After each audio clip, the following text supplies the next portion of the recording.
네, 반갑습니다. 오늘 이제 육도안경과 마음공부책 84쪽이고요. 오늘부터는 이제 금강경과 돈교 법문 이제 관련된 부분입니다.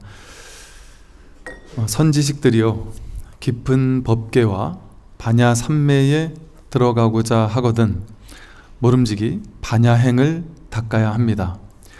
이제 우리가 지난 시간에 이 반야행에 대해서 계속해서 나왔거든요. 반야행이 어떤 것인지 그런 것에 대해서 계속 나왔어요. 그러다 보니까 이런 얘기가 또 나옵니다. 깊은 법계와 반야삼매에 들어가고자 하거든. 그럼 이제 우리는 이런 걸 보면은 어떻게 생각하냐면, 이제 다 분별해서 이제 해석을 하려고 했어요. 이제 만약에 이게 불교 공부가 아니라 마음 공부가 아니라 이제 세상 공부, 이제 세간의 공부였다면 깊은 법계가 무엇일까? 깊은 법계는 이제 뭐겠지? 법계라는 건 이런 개념이겠구나라는 걸 이해해야 되고, 또 반야삼매는 또 이런 것이구나라고 그 반야삼매의 뜻과 개념과 모양을 알아야 될 것이고, 그리고 또 반야행이 뭔지를 또 이제 알아야 되겠죠. 그래야 이제 깊은 법계와 반야삼매에 들어가고자 하거든 반야행을 닦아야 되는구나, 이제 이렇게 이해를 하겠죠. 그런데 불교는 이제 불교 공부를 하기 위해서는 이 불교는 이제 불이법이라고 하잖아요. 불이중도, 불이법, 둘이 아닌 하나의 진실.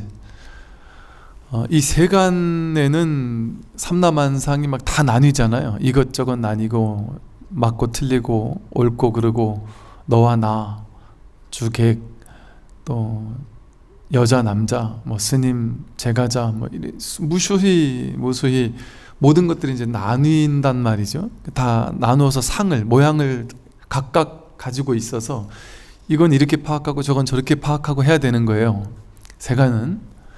근데 이제 이 마음 공부는 이제 출세간의 공부입니다. 출세간법, 출세간의 공부다. 그러니까 출세간의 공부라는 것은 세간을 벗어난다는 얘기죠. 이건 다시 말하면 이제 파도와 바다의 비유를 들 수 있는데, 이 세상은 전부 다 파도와 같다는 거예요. 다양한 파도가 있을 수 있다. 파도의 모양은 다 다르잖아요. 거친 파도도 있고 잔잔한 파도도 있고. 이게 파도를 쫓아가면 파도의 모양은 다 달라요. 그러면 이제 우리는 세간에서는 이 파도는 높이가 뭐 한 몇 미터가 되고, 뭐 폭풍이 칠 때 이 정도의 거대한 높은 파도가 친다. 근데 잔잔할 땐 뭐 몇 센치 정도의 파도가 치고, 저거는 거센 파도라고 하고 요건 약한 파도라고 한다. 뭐 예를 들면 이런 식으로 분별이 가능하잖아요. 분별을 할 줄 알아야 된단 말이죠. 근데 이 출세간법은 뭐냐 하면, 이 마음 공부는 뭐냐 하면 그 바다를 얘기하는 거예요. 바다를. 그러니까 파도 입장에서는 거친 파도, 높은 파도, 얕은 파도 다 분별되니까 서로 어떻게 다른지를 알아야 하는데, 이 바다를 확인하는 문제에서는 다를 게 없죠. 높은 파도와 잔잔한 파도가 다를 게 없고, 어떤 뭐 거센 파도와 어떤 파도가 서로 모양의 파도가 다르다고 해서 그 바다 힘이 달라지지는 않는단 말이죠.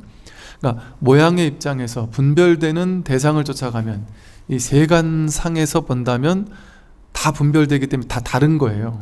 근데 이 마음 공부하는 이 출세간법, 이 깨달음의 법, 이 불이법이라는 이 둘이 아닌 하나의 진실을 깨닫는 우리가 공부할 바는 뭐냐 하면, 세상 모든 것은 다 다른데 다 다른 공부를 하러 온 건 아니란 말이에요. 다 다른 분별의 공부는 이제 대학 가서 해야죠. 학교 가서 하고, 뭐 인문학 강의실에 가서 하고, 다양한 이제 그 다른 곳에서, 세간에서 아마 이 법을 공부하는 이 절이나 마음 공부하는 공부처가 아닌 다른 모든 곳에서는 가면 이제 세간상의 지식을 알려줄 겁니다. 이 파도를 어떻게 다른지, 이것과 저것이 어떻게 다른지, 이런 걸 알려줄 거예요.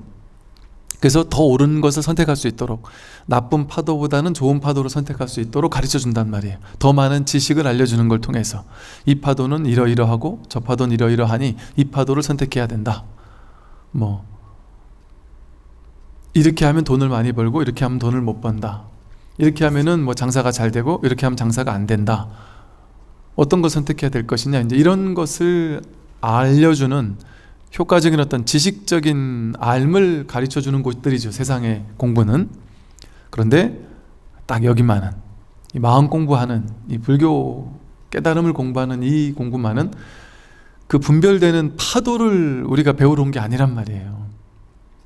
바다, 내가 누구인지, 이 세상은 무엇인지, 나의 본성은 무엇인지, 내가 나와 세상과 너와 나 좋다 나쁘다 옳다 그르다라고 알고 있었던 이 모든 분별의 세계가 진짜인지, 그거의 당처, 그거의 진실, 그거의 바탕은 도대체 무엇인지, 그걸 이제 공부하는 게 이 마음 공부잖아요. 그러니까 이제 여기 와서는 이제 다양한 지식을 나는 공부해야 되겠다, 그런 생각을 할 필요가 전혀 없죠. 다양한 지식을 공부하려면 딴 데 가야죠. 그러니까 여기선 그 어떤 다양한 지식을 가르쳐주지 않는다. 오로지 하나의 이 불이법이라고 부르고 있는, 열반, 해탈, 본성, 마음짜리라고 하고 있는 이 바다를 가리켜 보이는 거예요. 바다를 가리켜 보인다. 근데 파도가 전부 다 바다잖아요. 그러니까 뜰 앞에 잣나무도 바다고, 시계, 마이크, 컵, 동산이 물 위로 간다, 마삼근, 정전백수자, 소리를 뻑 지르든 한 대가 때리든 전부 다 파도란 말이에요. 파도. 근데 파도가 곧 바다니까 그냥 직지인심에서 무엇을 가리켜 보이든 그게 바다를 보이고 있단 말이죠. 그러니까 이 공부하러 올 때는 이제 다른 세상 공부는 이러죠. 아, 스님, 저 육주단경 빨리 끝내고 우리 금강경도 해야 되고 뭐 법화경, 화엄경, 뭐 수많은 선 어록 다 공부해야 되는데 빨리빨리 진도 좀 빨리빨리 나가서 빨리 다른 것 좀 배우죠, 이런 말이 이제 세간 공부 같으면 가능하잖아요. 근데 이 8만 대장경 전부 다를 갖다가 공부를 해도 이 하나를 가리키고 있다니까요. 세상 같으면 다 다른 걸 가르치니까 이 지식 저 지식 다 알아야 되는데, 이 마음 공부는 그냥 육조단경 첫 페이지에서 다 끝나버릴 수도 있단 말이에요. 모를 것 같으면은 경전 어록을 막 10개 20개를 다 공부해도 모르는 거고, 분별을 쫓아갈 것 같으면. 그러니까 이게 진도 나가는 거, 뭐 지식 배우는 거, 이경전 저경전 많이 공부하는 거, 그거는 전혀 관심사가 아니죠. 관심사가 아니래야 된다. 왜냐면 그 모든 곳에서 한결같이 하나의 바다를 가리키고 있으니까. 그러니까 지난 시간에 우리가 마하반야 바라밀 공부했잖아요. 세간 같으면 마하는 크다는 뜻, 반야는 지혜라는 뜻, 바라밀은 여기서 저기로 건너간다는 뜻, 이렇잖아요. 근데 우리가 공부해 봤더니 마하가 이거예요. 이 법 하나를 가리키고 있단 말이에요. 이 법 하나의 특징이 절대적인 어떤 크다 작다라고 상대적으로 분별할 수 없는, 오로지 이 하나밖에 없으니까 그걸 크다라고 표현할 수도 있다. 이 법을 깨닫는 것이 바로 지혜니까, 반야니까 이것을 반야라고 한다. 이것을 알아보는 지혜를 반야라고 한다. 그러니까 이것을 확인하는 것은 곧 이 중생의 언덕에서 저 피안의 언덕에 이르는다라고도 중생의 입장에선 표현할 수 있다. 이게 바라밀이다. 이 한 법이 바라밀이다. 그러니까 마하도 이거고 반야도 이거고 바라밀도 이거고 다 하나를 가리키고 있어요. 그래서 마하에서 반야에서 바라밀에서 이 한 법을 확인할 줄 아는 게 이제 우리 공부란 말이죠. 여기도 같은 얘기예요. 깊은 법계, 깊은 법계가 이거를 얘기하는 거예요. 왜 깊다고 했겠어요? 뭐 이제 얕고 깊은 게 따로 있는 건 아닌데, 우리는 이제 이 세상을 본단 말이에요. 이 세계를 보면 이것저것이 다 나뉘어져 있잖아요. 우리 눈에 보이는 표면적으로만 그냥 보면, 분별의 눈으로만 우리가 보이는 걸로만 보면 이것과 저것이 다른 것 같아요. 여러분과 제가 다른 것 같아요. 표면적으로 보면, 그죠? 그러니까 지금 우리가 지금까지 살아오던 익숙한 방식으로 분별의 눈으로 보면 여러분은 여러분이고, 남자는 남자고, 여자는 여자고, 저는 저잖아요. 그죠? 그런데 깊은 법계를 보면,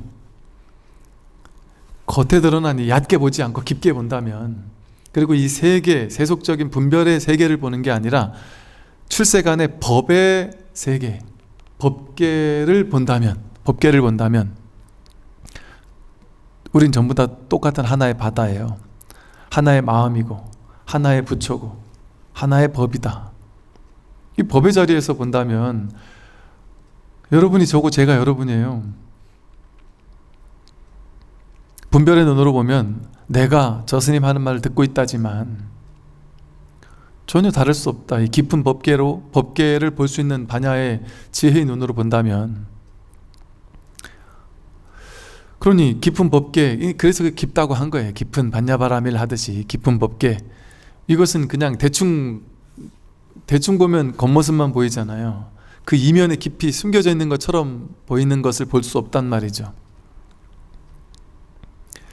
그래서 그냥 깊다라는 말을 쓴 것이고, 법계는 이 세계가 우리 눈으로 중생의 분별의 눈으로 보면 다 세계, 분별되는 세계인 것 같지만 사실은 법의 세계다, 이 얘기를 하는 거예요.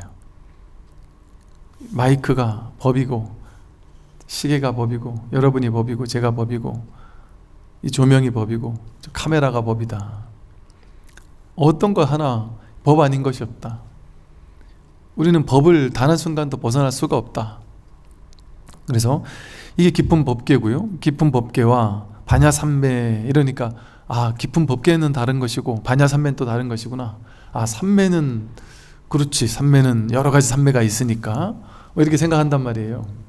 근데 여기서 말하는 반야삼매는 뭐겠어요? 반야삼매는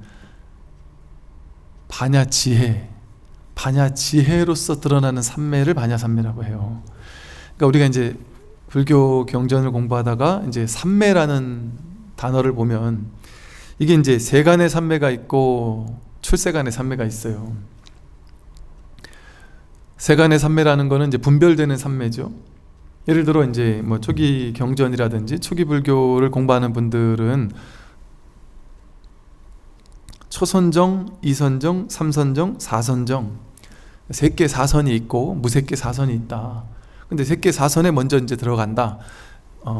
딱 앉아서 가부좌를 틀고 호흡을 관찰하거나 이렇게 명상을 요가든 명상이든 뭐 수정주의, 선정주의라고 하는 그 오래된 그 수행을 하기 시작하면 어떠한 방법으로 수행을 하면 초선정에 이른다.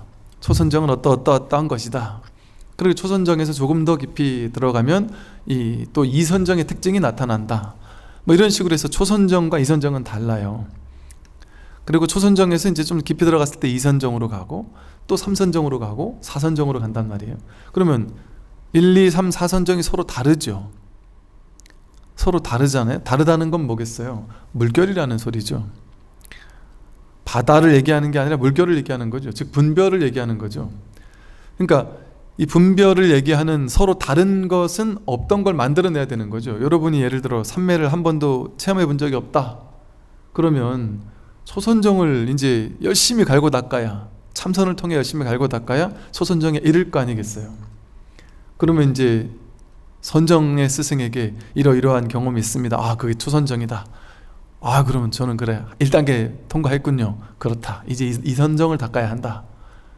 그러면 이제 또 몇 시간이고 앉아가지고 몇 날 며칠이고 앉아서 이선정을 열심히 갈고 닦아서 이선정을 또 증득해야 된단 말이에요. 근데 이렇게 증득되는 건 조작으로 만들어낸 선정이죠. 내가 열심히 노력을 해서 수행을 통해서 만들어낸 선정이잖아요. 만들어낸 것은 인연 화합된 거예요. 인과법이에요. 원인을 제공하는 걸 통해 결과를 얻어낸 거죠. 인연 따라 생겨난 모든 것은 인연이 닿으면 사라집니다. 그래서 인연 따라 생겨난 모든 것은 생멸법이라고 불러요. 즉 생겨나고 사라지는 것들이라는 소리예요. 그러니까 그렇게 만들어서 조작해서 만들어낸 선정은 생겨난 거기 때문에 반드시 사라집니다. 선정에 들어있을 때는 깊은 고요함을 느끼다가 선정에서 나오면 그냥 일상생활로 돌아온단 말이에요. 그 선정이 깨진단 말이죠. 여기에 맹점이 있음을 알고 부처님께서 농경지에 갔다가 문득 초선정에 들었고 나중에 출가한 이후에 색계 사선정, 무색계 사선정 할 때 무색계의 삼선정의 스승, 무색계의 사선정까지 알려주는 스승 우타카 라마푸타와 알라라 카라마를 만나서 차례로 만나서 그 8선정 가운데 가장 높은 7번째, 8번째 선정을 다 증득을 했거든요. 그럼에도 불구하고 그것을 바로 버리고 떠났습니다. 이것은 완전한 해탈이 아니다. 완전한 열반이 아니다. 이것은 진정한 깨달음이 아니다. 선정 상태에 들었을 때만 고요하지 그것이 영원히 지속되는 것이 아니다. 내가 고작 이것을 얻으려고 이런 유의 조작해서 만들어낸 걸 얻으려고 출가를 했겠느냐? 그건 아니다 하는 걸 분명히 보신 거예요. 부처님은 정말 훌륭한 안목을 갖춘 수행자였던 거죠. 왜 그런지 아세요? 그 당시는 선정주의, 고행주의밖에 없었는데 그 가운데 선정주의를 좀 우월하게 봤겠죠. 근데 그 선정주의를 닦는 사람들이 너무 많았잖아요. 무수히 많은 사람들이 선정주의를 공부했단 말이에요. 근데 그들은 최고 단계까지 가는 게 목적이었고 최고 단계까지 갔을 때 아주 우월감을 느끼고 기쁨을 느끼고 그것을 또 다시 한번 느끼고 다시 한번 느끼는 걸 통해서 그 선정을 어떤 자꾸 닦아 익히는 거 거기 만족했단 말이에요. 그걸 걷어차고 나오는 사람은 없었단 말이죠. 근데 이 부처님이라는 29밖에 안 됐던 그 젊은 청년은 이것은 진정한 깨달음이 아니라는 것을 딱 대번에 알아봤단 말이죠. 이렇게 들어갔다 나갔다 하는 게 어떻게 이건 생멸법 아니냐, 생겨나고 사라지는 거 아닙니까? 이게 어떻게 영원한 진정한 깨달음이라고 할 수 있겠어요? 그러면 그렇다고 해서 이 선정이 다 필요 없는 것이냐? 그렇진 않다.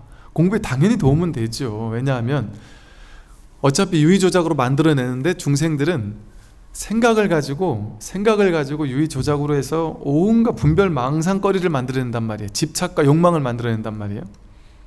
근데 선정수행을 하면 생각을 잠시 쉬는 걸 통해서, 쉬는 조작을 통해서 번뇌 망상을 이렇게 내려놓는 유의적인 노력을 통해서 그 고요함에 이른단 말이에요. 고요함이 지속되는 상태, 삼매의 상태.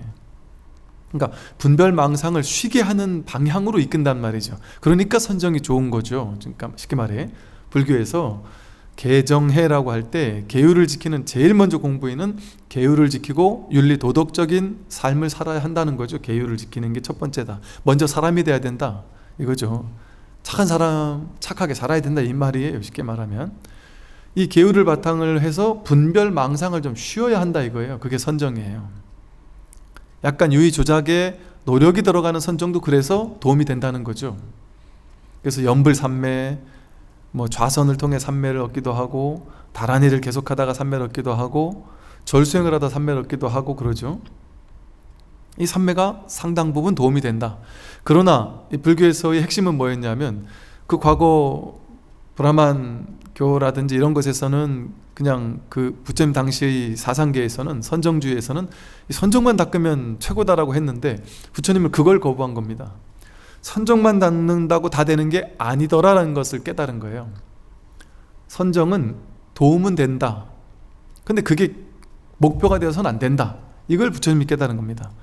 그래서 부처님은 개정에서 끝나는 게 아니라 개정해라고 해서 지혜, 윗바사나 있는 그대로를 있는 그대로 보는 통찰하는 통찰지, 지혜, 대승불교로 말하면 반야지혜, 사마타에서 멈추는 게 아니라 윗바사나까지 가야 된다는 사실을 깨달았단 말이죠. 그렇게 이렇게 조작해서 만들어낸 삼매는 진짜가 아니란 말이죠. 근데 그건 너무도 당연한 기초 상식이잖아요. 아무리 봐도. 그러니까 여기서 말하는 반야삼매는 뭐겠어요? 조작해서 그래서 이 대승불교나 선불교에서 말하는 삼매는 뭐냐 하면 유의 조작으로 만들어내는 삼매가 아니다. 아닌 거예요. 불교에서는 이 대승불교가 뭐냐면요. 대승불교와 선불교가 뭐냐 하면 부처님 당시에 부처님이 법을 깨닫게 했던 그 아주 아주 그냥 살아있는 그 법이 부파불교를 통해서 그 스님들이 막 머리로 이해하고 현학적으로 연구하던 불교로 전락을 하면서 불교의 본질을 잃어버리게 됐어요. 그래서 이래서는 안 되겠다 라는 생각으로 이제 대승불교 운동이 일어나면서 부처님의 본래의 뜻으로, 본래의 깨달음으로 다시 돌아가야 한다. 네, 그 운동이 이제 대승불교 운동이란 말이죠. 그 대승불교에서는 어지간하면 방편에 천착하는 것들을 깨고, 방편을 안 쓸 수는 없지만 어차피 말이 나왔다면 전부 다 방편이니까 방편을 안 쓸 수는 없지만 방편에 사로잡혀 있는 불교를 걷어내고, 또 방편이 오염됐을 때 그 방편을 과감하게 깨뜨리고, 파사현정이 대승불교의 주 모토거든요. 파사, 삿된 걸 깨뜨리는 걸 통해서 본래 드러나 있는 현정, 바른 것, 그것을 드러내는 것, 그게 이제 대승불교 뜻이거든요. 그래서 이 삿된 것을 깨뜨리는 이 길이 이제 대승불교의 길이란 말이죠. 그래서 이 분별의 길이 삿된 거잖아요. 분별의 길, 둘로 나뉘는 건 전부 삿된 겁니다. 그러니까 이게 경전이나 어록이 전혀 어려울 게 없어요. 경전 어록에 보면 온갖 다양한 얘기가 나와요. 뭐 오염은 버리라, 뭐 삿된 건 버려라, 잘못된 건 버려라, 뭐 조금 안 좋은 악법은 버려라, 뭐 조금 안 좋다는 얘기는 전부 다 분별을 얘기하는 거예요. 둘로 나누는 망상을 얘기하는 거예요. 근데 용어는 경전마다 다 다르게 쓸 수 있지만 결국엔 이 불이법을 통해서 분별에서 놓여난다야 된다는 얘기거든요. 그러니까 이제 이 부파불교 같은 데서는 막 사선정, 팔선정 이렇게 이제 차제로 있는 순서대로 닦아 나가야 한다 하는 그런 방편의 단계, 이런 걸 중시했고, 방편의 단계를 하나하나 닦아 나가야 되고 막 이런 게 있었단 말이죠. 그런데 진정한 불이법에서는, 그래서 이제 대승불교에서는 이 부처님 중도 사상을 확실하게 드러내기 위해서 불이중도라는 이제 용어를 썼어요. 중도는 불이법을 드러내는 게 중도다. 그러니 이 초선정, 이선정, 삼선정, 사선정에서 닦아나가는 선이 잘못된 것은 아니나 그건 보조적인 수단일 뿐이지, 참된 불이법, 곧바로 깨달음에 개합하게 만들어주는 이 진정한 부처님 법, 거기엔 이르지 못한다. 즉 사마타는 될 수 있을지 몰라도 위파사나가 되진 못한다는 거죠. 그리고 이렇게 1단계, 2단계, 3단계, 4단계, 8단계까지 가가지고 깨닫는다면 이게 뭐가 문제가 되냐면, 이 1, 2, 3, 4단계를 다 유의조작으로 만들어내야 되잖아요. 만들어낸 건 사라진다. 그런데 이 법의 핵심은 뭐냐면 불이법이라 그랬죠. 불이법이라는 건 둘이 아니다라는 거잖아요. 번뇌 즉 보리, 번뇌가고 깨달음이고, 중생 즉 부처고, 부처와 마음과 중생은 다르지 않다. 화엄경 같은 데서도 다르지 않다는 얘기가 이 핵심이란 말이죠. 즉 지금 우리는 중생인 이대로 완벽한 부처라는 얘기를 하는 거예요. 중생이 조작을 통해서 어떤 수행이가 됐든 명상이 됐든 어떤 특정한 노력을 통해서 부처가 된다라고 방편으로 얘기할 수는 있겠으나, 본질은 지금 중생인 이대로가 그대로 부처다라는 소리를 하고 있어요. 이거 이론 아닙니다. 이론상 그렇다 이거 아니에요. 여러분이 지금 이렇게 고도의 집중을 하면서 제 얘기를 듣고 있잖아요. 이게 여러분이 100% 부처라는 사실을 지금 고개를 이러고 있다가 이렇게 든단 말이에요. 이게 그대로 내가 부처라는 사실을 100% 증명시켜주고 있어요. 눈을 깜빡깜빡거리는 이게 부처니까 이렇게 할 수가 있고, 눈을 깜빡깜빡 할 수가 있어요. 이 소리를 이렇게 들을 수 있고, 이렇게 볼 수 있고. 완벽한 부처라는 얘기를 하는 거거든요. 그러니까 부처가 되는데 무슨 노력이 필요해요? 그래서 노력은 필요 없다, 수행 필요 없다라는 얘기를 대승불교나 선어록에서는 하는 것이죠. 그게 무조건 할 필요 없다 이 소리가 아니에요. 그래서 이제 선불교에서도 그러죠. 하면 어긋난다. 그런데 안 하면 평생 중생이다.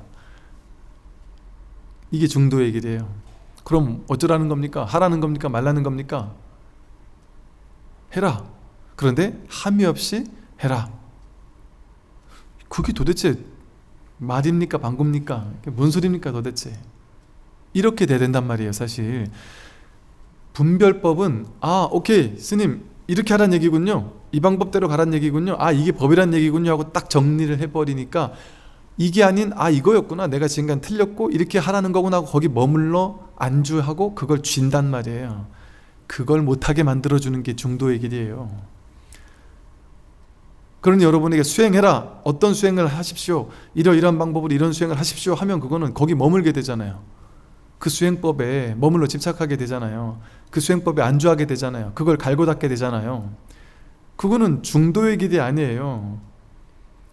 방편으로 작은 결과를 얻을 수는 있겠으나 그걸 얻고 나선 그것조차 버려야 된단 말이죠. 잘못됐다는 게 아니라 근기가 아직 좀 낮은 사람이라면 그 수행을 통해서, 다양한 수행들을 통해서 내가 조금 더 어떤 공부의 길에 가까이 가는 어떤 그런 효과는 당연히 있겠죠.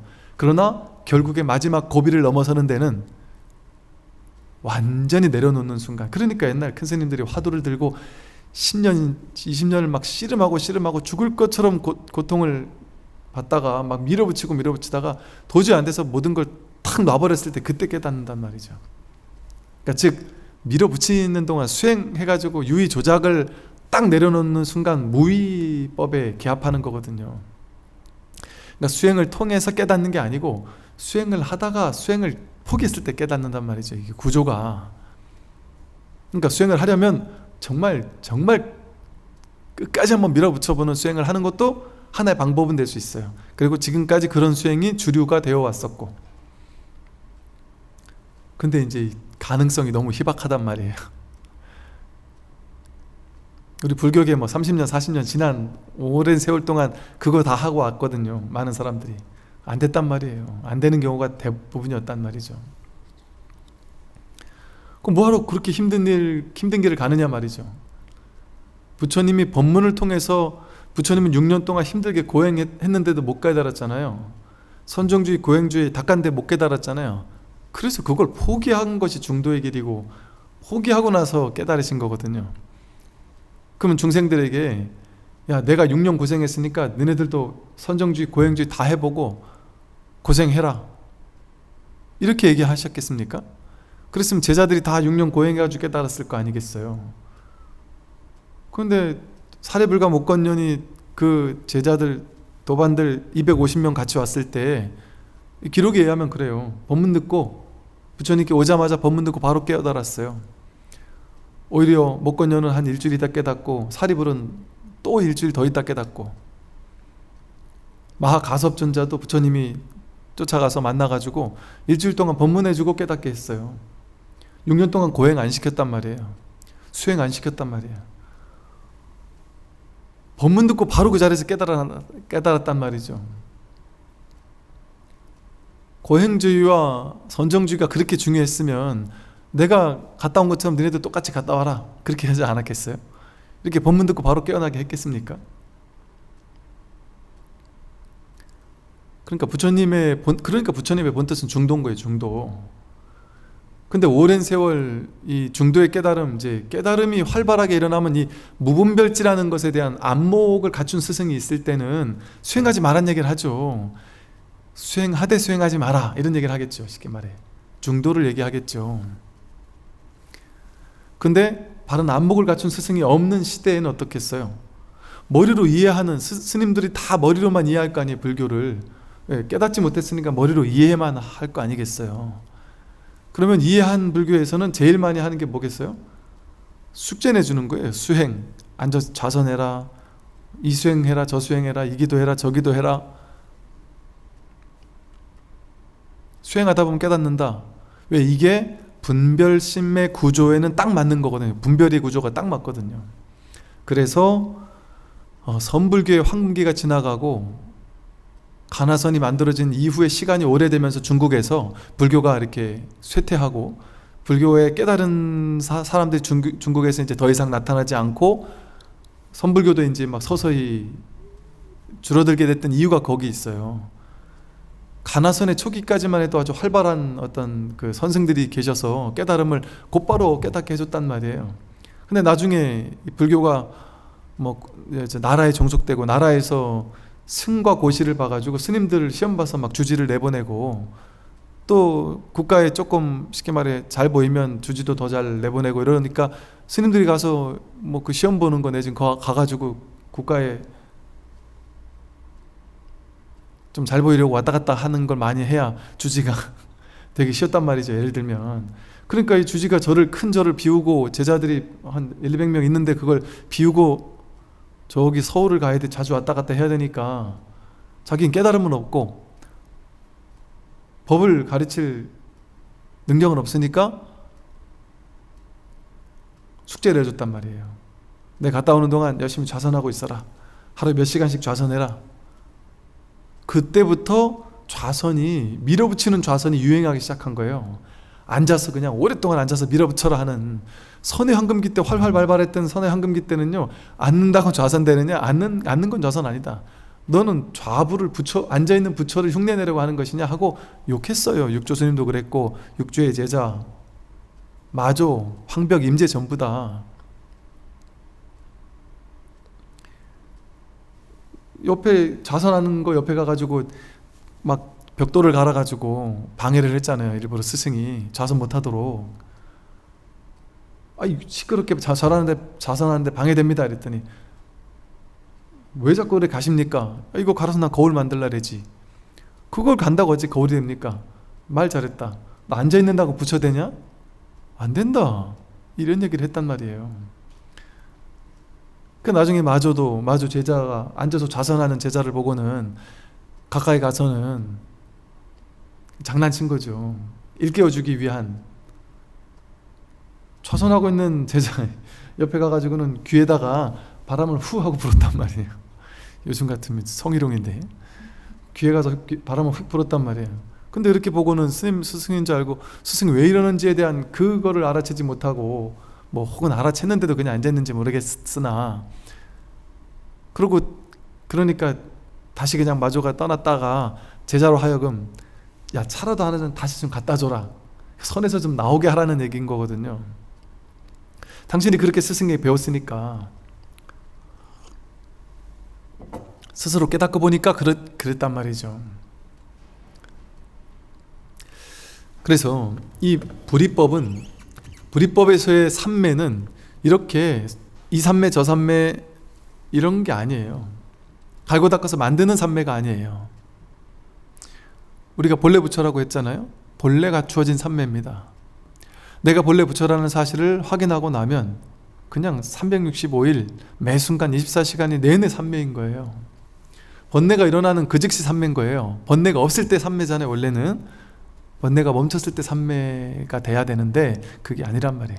번뇌 즉 벌이라는 사실을 자각하고 나면, 번뇌의 뿌리가, 파도의 뿌리가 그대로 바다라는 사실을 확인하고 나면, 성품을 확인하고 나면, 파도가 그대로 바다였다는 사실을 확인하고 나면 파도가 치는 게 문제가 되지 않는단 말이에요. 파도 치는 그대로 삼매예요. 막 분별을 일으키고 있는 그대로 삼매란 말이에요. 그러니까 무엇을 행하든 그게 한결같이 하나의 삼매인 거예요. 무엇을 행하든, 길을 걷든 말을 하든 대화를 하든 싸움을 하든 뭘 하더라도 삼매인 거예요. 그걸 육조 스님은 일행삼매라 그랬어요. 일행삼매. 오로지 하나로 행한다. 무슨 일을 하더라도 그게 결국엔 하나임. 이 불이법이라는 이 자리에서 행한다. 그게 삼매다. 그러니까 전쟁터에 가서 칼을 들고 적군을 향해 쫓아가는 그 와중에도 하나의 삼매를 흐트러질 수가 없다. 이렇게 얘기를 하거든요. 여기서는 또 그 삼매를 또 다른 이름으로 반야삼매라고도 불러요. 반야 지혜를 온전히 깨닫고 나서 나타나는 삼매. 그 삼매는 조작으로 만들어낸 삼매가 아니에요. 본래 있던 삼매, 늘 한결같은 삼매, 행조자와 어묵동정 간에 언제나 깨지지 않는 삼매, 그걸 이 반야삼매라고 한다. 그러니 이 깊은 삼매가 바로 반야삼매고, 반야삼매가 바로 깊은 법계예요.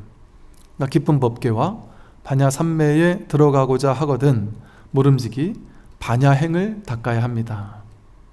뭐가 반야행이겠어요? 바른 법문을, 이를테면 바른 법문을 듣는 것, 바른 법문을 듣고 이 반야라는 지혜를 확인하고 난다면, 나의 본성을 확인하고 난다면 모든 행이 전부 다 반야행이 되는 거예요. 딱히 정해진 게 반야행이 아니고, 염불하고 있으면 반야행을 잘하는구나, 독경하고 있으면 반야행을 잘하는구나, 좌선하고 있으면 반야행을 잘하는구나, 생각이 일어나지 않고 딱 멈추고 있으면 반야행을 잘하는구나, 그게 아니란 말이에요. 언제나 반야행에서 떠나지 않는, 견성을 하게 되면 언제나 반야행에서 떠나지 않는단 말이에요. 그래서 이 모름지기 반야행을 닦아야 합니다 라고 이렇게 그냥 뭐 방편으로 이렇게 얘기를 한 거예요. 억지로 닦는 게 아니죠. 그리고 또 이제 뭐 굳이 이걸 또 방편으로 표현한다면 뭐 그냥 이렇게 법문 듣는, 바른 법문을 듣고 직진심에 어떤 간절히 발심하는 것, 뭐 그런 것들을 뭐 반야행이라고 또 방편으로 말할 수도 있겠죠, 이를테면. 그래서 바른 공부를 하게 되는 뭐 그런 것들을 반야행이라고 할 수 있을 겁니다. 그래서 여기서도 이렇게 얘기를 하죠. 금강반야경을 수지 독송한다면 곧 견성하게 될 것입니다. 마땅히 깨달으려면 반야행을 닦아야 한다고 했는데, 그래서 또 금강반야행을 수지 독송한다면 견성하게 된다고 했어요. 그 말은 이게 바로 반야행이라는 소리가 될 수도 있겠죠. 즉 금강반야경이라는 것이, 금강반야경이 바로 법을 드러내고 있는 경이기 때문에, 법을 그대로 드러내고 있는 모든 상을 깨뜨려서 모든 허망한 분별망상과 삿된 상을, 나다 너다 하는 아상, 인상, 중생상, 수세상을 깨뜨려서 우리 본성을 확인하게 하는 경이기 때문에 이 경을 수지 독송, 수지한단 말이에요. 내가 잘 배워서 가져 지니고 그걸 독송하고 그것을 잘 지닌다. 그냥 입으로만 이렇게 외워서 수지 독송이 아니라 온전히 그것을 수지해서 깨닫는 그런 것을 얘기하겠죠. 그렇게 한다면 곧 견성하게 될 것입니다. 이 견성법을 설하고 있기 때문에. 보통은 이제 반야경은, 금강반야경은 이제 견성 이후에, 견성한 자가 견성 이후에 어떻게 오후 수행, 어떻게 보임 수행을 하느냐에 대한 어떤 경전이다, 이렇게 얘기하기도 합니다. 그러나 또 그 안에 이제 이 경전을 독송했을 때 지속적으로 이 법을 드러내고 있으니까, 그러고 있으니까 그걸 통해서 견성하게 될 것이다 라고 얘기한 거죠. 마땅히 아십시오.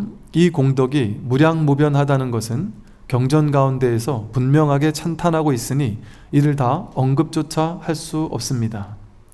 이 금강경을 수지 독송한 공덕은 무량무변하다라는 것은 금강경 가운데 분명하게 찬탄하고 있어요.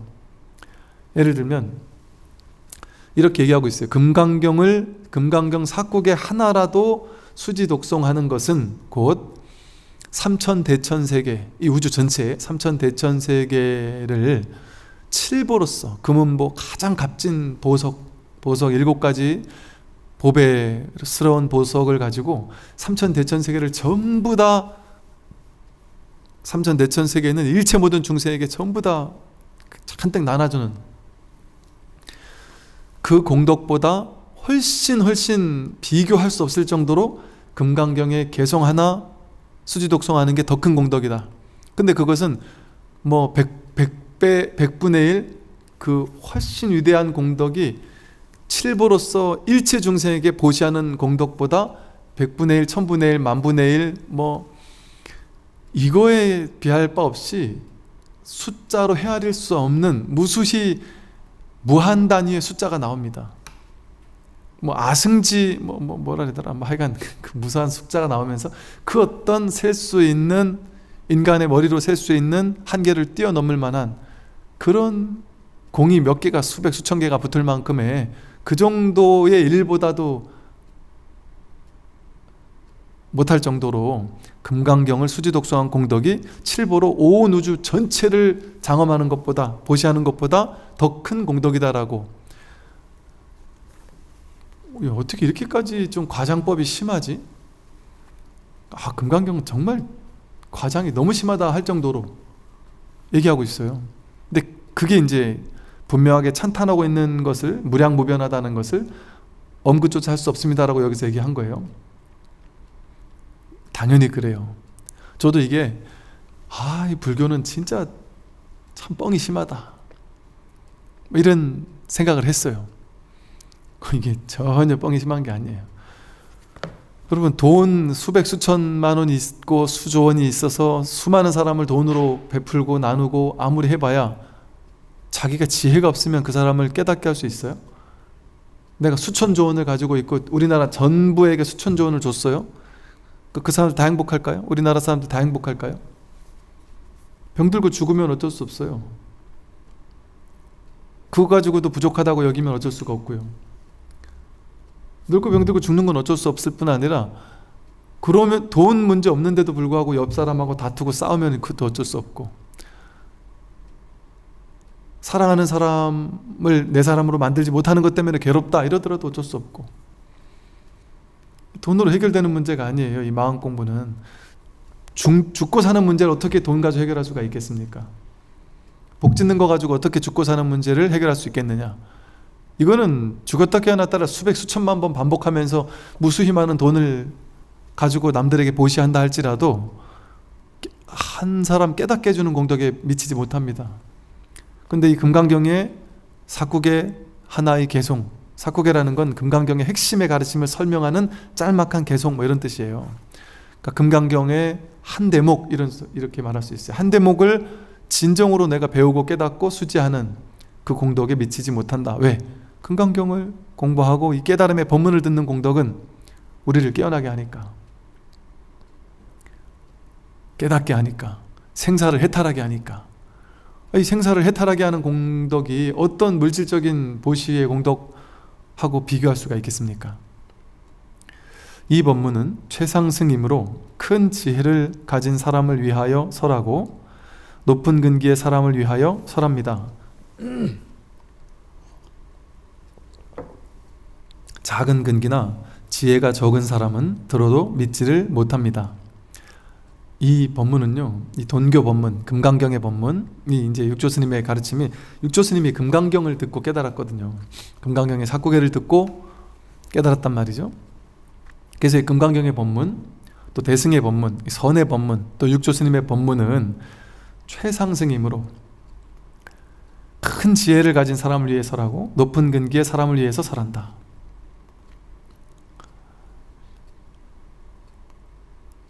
이 공부는요, 이 어지간히 지혜 있는 사람에게 설해야지, 또 높은 근기인 사람에게 설해야지, 작은 근기나 지혜가 적은 사람은 들어도 믿지를 못하고요, 오히려 오해하기 딱 쉽습니다. 다 오해하죠. 그래서 불교를 오히려 욕하고, 저 말도 안 되는 거, 말도 안 되는 얘기 하잖아, 저 스님들은. 너무 최상승의 얘기는요, 근기 낮은 사람에게는 못해요. 대학원 교수님들만 알 수 있을 만한 얘기를 유치원생에게 하면 유치원생이 뭐라고 하겠어요? 알아듣습니까? 절대 못 알아들어요. 엊그제 보니까 제 유튜브 채널에 이제 누가 여러 개 댓글을 달아서 제가 한번 자세히 봤더니 긴 이제 글을 썼는데 뭐라고 썼냐면, 그걸 보고서 이럴 수도 있겠구나 하는 생각이 들었어요. 어떤 유튜브 채널을 링크를 걸어주면서, 아마 기독교인, 타종교인인가 봐요. 그 중에 누가 이렇게 유튜브 영상을 올렸는데 뭐라고 올렸냐면요, 이거를 읽고 나서, 이거를 보고 나서, 이 유튜브 영상을 보고 나서 불교에 대한 회의감이 들고, 불교는 진리가 아닌 것 같고, 타종교 그 하느님만이 진짜인 것 같고, 불교는 다 가짜인 것 같이 느껴져서 너무 막 불안하고, 이게 진짜 맞는지, 이걸 어떻게 해석해야 되는지, 이게 진짜입니까? 하고 이제 저한테 물어보는 거예요. 근데 그걸 보니까 정말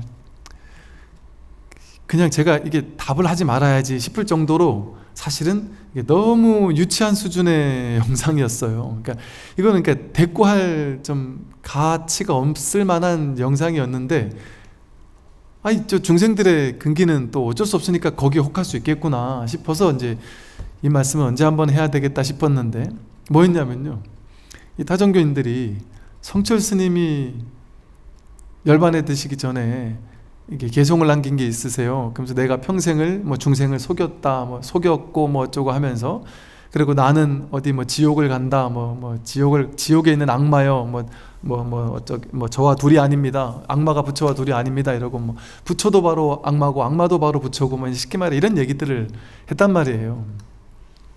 근데 그걸 보고서 거기 뭐라고 영상에서 찍었냐면, 봐라, 그걸 막 사례를 들어가면서 성철 스님이 마지막에 불교를 여태까지 공부한 거를 참회하고 부처와 악마가 똑같다라는 사실을 인정했다. 본인은 평생 불교를 공부해가지고 사람들을 속였다. 그 속인 걸로 내가 지옥 간다라고 그렇게 인정을 했다. 불교 최고라고 하는, 불교에서 최고라고 하는 그 성철스님이라는 분이 이거를 다 인정했다. 그러면서도 불자들은 등 돌리지 않는 거 보면 신기하다라는 생각까지 하는 사람들이 있더란 말이죠. 그래서 이걸 봤을 때 어떻게 불교가 진리냐.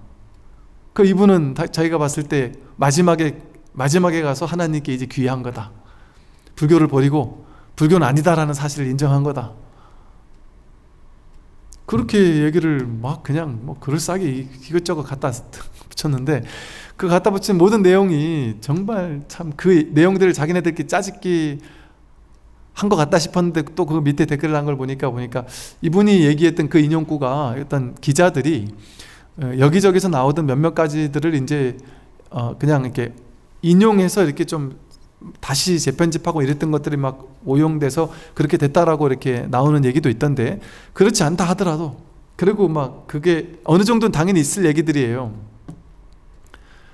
성철 스님이 평생을 중생을 속였다. 이게 얼마나 아름다운 얘기인지 몰라요, 이 말이.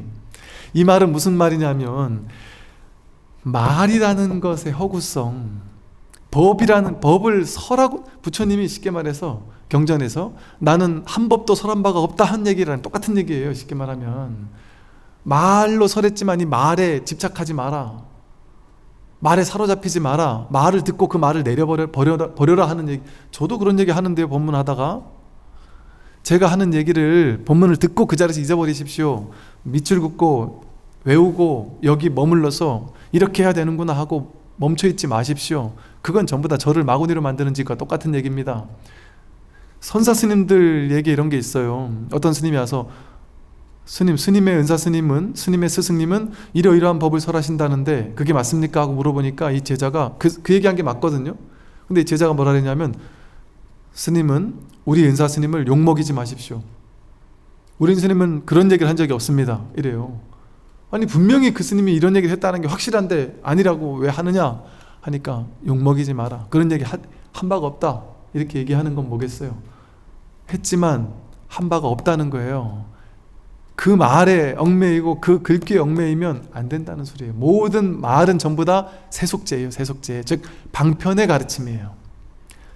제가 그랬잖아요. 팔만대장경은 전부 다 달을 가리키는 손가락일 뿐이지, 저 언덕에 이른 뗏목일 뿐이지 저 언덕 자체가 아니다, 뗏목이 아니다. 전부 다 방편이에요. 그러니까 팔만대장경은 불태워버려도 괜찮단 말이에요.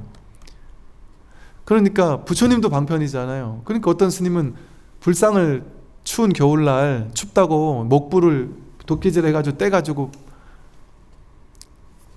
따뜻하게 지냈단 말이에요. 그걸 보고 주지 스님이 깜짝 놀라서 막 화를 버럭 내니까 이 스님이 화로에 가서 사리를 찾았단 말이에요. 그러니까 주지 스님이 뭐 하는 짓이냐 했더니 사리 찾는다. 아이 거기에 무슨 사리가 있겠느냐 그랬더니, 거 봐라, 목불에 무슨 부처가 있느냐. 즉 불교는 약견 재상비상이면 직견열애라고 하듯이 모든 상이 아님을 보는 종교예요. 즉 불교는 유일하게 불교 그 자체에도 집착하지 말라는 종교고, 불교 교리는 이건 아니다라는 얘기를 하기 위한 게 불교 교리지, 내세워서 이것만이 절대 진리입니다를 얘기하려고 하는 교리가 하나도 없어요. 달을 가리키는 손가락이고 저 언덕에 이르는 뗏목일 뿐이에요, 모든 불교 교리는. 그래서 말에 얽매이면 안 된다는 얘기가 불교 경전에 무수히 나와요. 말을 했지만 그 말에 속으면 안 된단 말이에요. 그래서 선사 스님들은 우리가 생각했을 때 이해가 안 되는 거죠. 진짜 훌륭한 스승 어떤 스승인지 아세요? 이렇습니다라고 얘기하고 그 다음날 법회 때는 그게 또 아닙니다라고 깨줘야 돼요. 반드시. 유에 집착하는 사람에게는 무라고 법을 설하고요, 무에 집착하는 사람에게는 유라고 법을 설해요. 그러니까 불교에는 중관 사상이라고 공을 드러내는 사상이 있고, 유식 사상이라고 오로지 식분이다라고 얘기하는 사상이 있단 말이에요. 또 불성조차 없다, 불성 그런 거 따로 없다라고 하는 가르침이 있는가 하면, 또 불성을 내세우는 방편을 쓰기도 한단 말이에요. 근데 불성을 내세우는 방편을 쓰는 선불교에서도 15도에서 보듯이 불성은 중간에 잠깐 들어가 있는 방편이에요. 불성을 보는 확인을 했다가 나중에 불성이 소가 사라진단 말이에요. 법이 사라져요. 법도 사라지고 깨달음도 사라진단 말이에요.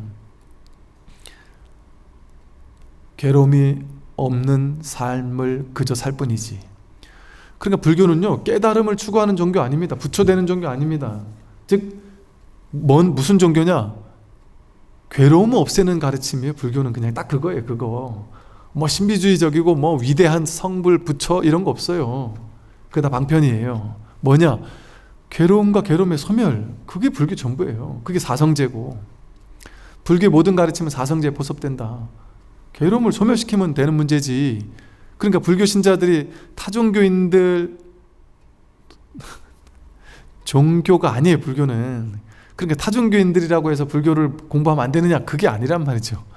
자기 괴로움 해결하는 문제인데 이게 무슨 종교예요. 그러니까 그 말에 얽매이지 말라는 거예요. 그러니까 자기 말에도 속지 말라는 얘기를 하는 거예요. 당신 말에도 속지 마라 하는 얘기를. 그리고 지옥에 간다는, 내가 죽어 지옥에 간다는 얘기, 마왕이, 악마가 바로 나다라는 얘기, 부처와 악마가 다르지 않다라는 얘기, 그 경전에 흔하게 나오는 얘기예요. 경전에 아주 흔하게 나오는 얘기이고 선어록에도 흔하게 나오는 얘기예요. 부처? 불성? 그거 저 가축을 매는 막대기와 다르지 않고, 법문? 그 법문 그거 남들이 남들이 똥을 집어먹고 씹어다가 뱉어놓은 것을 주워먹는 사람과 똑같다. 법문에 집착하는 사람을 그렇게까지 막 얘기한단 말이에요. 유마경 같은 데서는 심지어, 이거는 성철 스님의 말씀 아무것도 아니죠. 유마경에서는 심지어 우리가 깨달으려면 악도에 떨어져야 한다, 이렇게 얘기해요. 깨달으려면 심지어는, 참 이런 말을 또 오해할까봐 말하는데, 유마경에 보면 깨달으려면 악도에 가야 깨닫는다, 뭐 쉽게 말해 사창가에 드나드는 뭐 이런 사람이 깨닫는다, 뭐 이런 식의 얘기가 있어요. 온갖 악행을 해야 깨닫는다, 이런 얘기가 있어요. 그게 무슨 방편인지 아세요? 유마경이라는 그 최상승 법문에서 하는 그 방편이 뭐냐? 악행과 선행이 둘이 아니다라는 사실, 그 전부 다 분별이라는 얘기를 일깨워주는 거예요. 그런데 이렇게 좀 쉽게 말해 과격한 표현을 쓰는 이유가 뭐겠어요? 중생이 하도 선악이라는 두 이분법에 사로잡혀 있으니까 그 사로잡힌 것을 약간 좀 평범한 말로는 못 깨닫잖아요. 우리 다 마찬가지네. 평범한 말로 이렇게 분위기 좋게 좋은 말로만 얘기하면 못 깨닫는단 말이에요. 그러니까 악도에 가야 깨달아요. 이러면 이게 뭔 소리야? 소신이 뭔 소리 하는 거야? 하고 내가 평소 생각한 거가 다르니까 주의 한기가 된단 말이에요.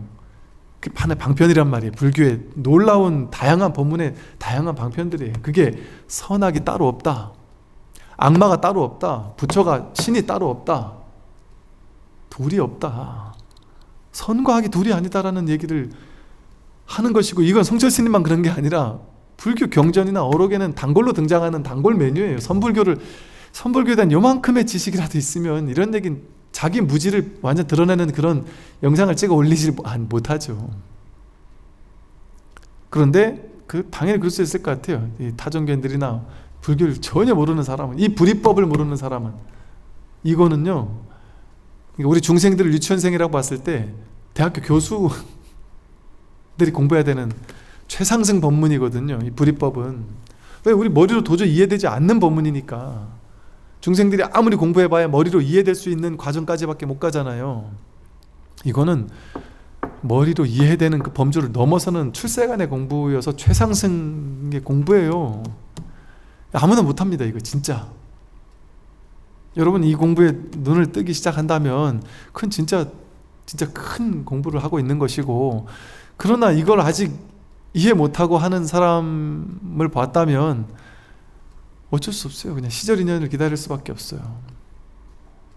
심지어 이 최상승의, 좀 쉽게 비유를 들면, 이 최상승의 대학원 공부를 막 하다가도 이게 제대로 안목이 갖추지 못하니까 그냥 친구 따라 이래 법문도 듣고 하다가 피상적으로 대충 듣는 거예요. 그냥 저 스님 보니까 뭐 그냥 뭐 이 세속 얘기도 해주고 세속에서 이렇게 살고 저렇게 살고 하는 얘기도 해주고 하니까 그거 재밌어서 그냥 그것만 관심 가지고 듣다가 이 법에는 관심이 없이 그냥 듣다가 잘 모르겠으니까 이 대학원 공부하다가 이제 다시 고등학교 중학교 공부로 다시 백하는 사람들도 많다니까요. 이 공부하다가 사이비에 빠지는 사람들도 있고요. 그 저한테 막 진지하게 저쪽 가니까 이게 아니라 이게 맞다고 하고 막 이렇게 해야 된다고 하는데 이게 맞습니까? 저게 맞습니까? 이걸 저한테 와서 물어보면 제가 그분은 틀렸고 제가 맞습니다라고 얘기를 합니까? 어떻게 그 얘기를 해요? 본인 인연인데 제가 더 나으니까 제 법문 들으세요 이 얘기 안 한단 말이에요. 제가 그러니까 그런 거 묻지 마셔라. 심지어 너무 삿된 사이비 쪽에 빠져 계셔가지고 너무 안타까운 측은한 마음으로 그거 하지 마세요. 그건 진짜 그분하고 둘이니까 그냥 편하게 얘기했죠. 그건 누가 봐도 사이비고 그건 누가 봐도 외도입니다. 그거는 진짜 패가망신하는 길입니다. 이거 얘기 줬더니 또 거기 가가지고 이 스님이 그렇게 얘기했는데 당신 사이비 아닙니까? 이렇게 또 묻더라는 거죠. 그럼 그 사람들이 또 이렇게 이쪽으로 와가지고 딱 항의하고 막 이건 상도에 어긋나는 길이잖아요. 쉽게 말해 이 공부하는 길에. 근데 개인적으로는 이게 너무 또 삿된 얘기를 자꾸 해서 막 돈을 막 뜯어간다고 하니까 제 입장에서는 안타까워서 그분은 돈도 없고 하다고 하니 이게 왜 돈이 드는 거냐, 돈 그렇게 많이 들여가지고 그걸 왜 해야 되느냐 할 만한 얘기를 했는데 그렇게 얘기할 것 같으면은 그래서 이제 제가 그걸 보고 생각이 든 게 뭐냐면요, 저한테 와서 공부에 대해서 질문을 하려면 이제 내가 스승이 되고 싶다는 얘기가 아니에요. 물어보려고 한다면 그냥 쉽게 말해 간보러 오면 안 된단 말이에요. 스승 간보러 오거나 그냥 친해지고 싶어 오거나 그냥. 그래서 제가 법문 한 6개월 이상 듣고 나서 질문할 거 있으면 그때 돼서 와라고 하는 게, 6개월 듣다 보면 그 내에 다 답도 나올 뿐 아니라 그쯤 되면 이제 내가 공부의 방향성이 쓰니까 제가 어떤 얘기를 해줘도 그거를 확 받아들일 자세가 돼 있으니까 바로 들어간단 말이에요, 얘기가. 근데 이제 이제 막 법문 듣기 시작하고 이런 분들이 자꾸 이렇게 시비 분별 따지고 이게 맞냐 틀리냐 어디가 판별해 달라 되고 이러느라고 찾아오시고 이러면 본인 공부에도 장애가 되고, 저도 그럴 때 어떻게 대답해야 될지를 모르겠는 일들도 생긴다. 그런 이제 다 얘기하진 어렵지만 그런 좀 일들이 있더라고요. 그래서 이제 저는 제가 맨날 그런 얘기를 하잖아요. 나는 스승이 되려는 마음, 그런 마음으로 설법하지 않는다. 그런 마음이 있었을 것 같으면 제가 사실은 이렇게 그냥 이런 식으로 설법을 안 하겠죠. 조금 더 단호하고 조금 더 조금 더 단호하게 했을 거예요. 확실하게. 근데 그러지 않는 이유가 뭐겠어요? 다 이유가 있단 말이죠. 그러나 질문하러 찾아오련다면 만약에 그 사람은 자세가